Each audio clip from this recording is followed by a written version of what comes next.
হ্যাঁ, কি করো? পানি খাচ্ছি। কেন? কি কেন পানি খাবো না? গরম লাগতেছে, প্রচুর পরিমাণ গরম। তাই প্রচুর গরম? হ্যাঁ, আমি তো প্রচুর গরমে গরম। তোমার আরো গরম জিনিস নিয়ে চলে আসছি। কি নিয়ে আসছো এটা? দেখো কি নিয়ে আসছি। আসলে কি কি হতে পারে এর ভিতরে বলো? দেখো, আমি তো জানি না কি। দেখবো? হ্যাঁ, আচ্ছা ঠিক আছে, দেখতেছি।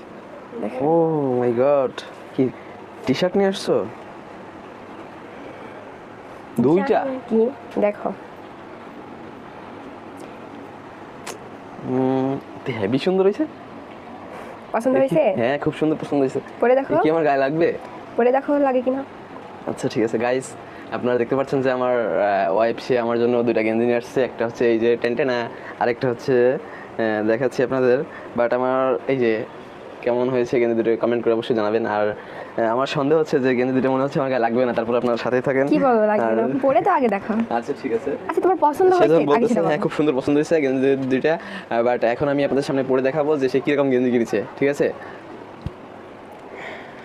না, আমি তো ছেলে না যে ছেলেদের জিনিস খুব ভালো কিনতে পারবো। তারপরে কিনছি, দেখো তোমার পছন্দ হয় কিনা।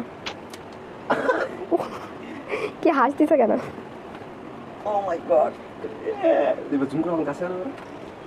কি কিনেছো? এটা তো গায়ে লাগে না। গেঞ্জের কোনো গাইস সমস্যা দেখেন এটা কি নেই। গেঞ্জি কিন্তু দেখেন এখানে guys, গেঞ্জের এটা আমার কোনো গায়ে দোষ না, লাগতেছে দোষ না। তোমার। আপনারা তুমি একটু খেয়ে বলেন খেয়ে খালি মোটা হয়ে যাচ্ছে, যার জন্য তোমার গায়ে হচ্ছে না। গাইস আপনারা একটু বলেন যে দেখেন এই যে দেখেন সে কি গেঞ্জি কিনেছে, দেখেন এটা কোনো গেঞ্জির সাইজ হলো, দেখেন সে আমার আজ পর্যন্ত সে আমার গেঞ্জির সাইজ কোনো কিছু সে জানে না। না, তোমার আপনারা গেঞ্জির বলেন সাইজ guys। আমি জানি, কিন্তু তুমি এই মোটা হয়ে গেছে যার জন্য হচ্ছে না। এবার না তুমি ব্যাক ক্যামেরা। সে মোটা গেছে।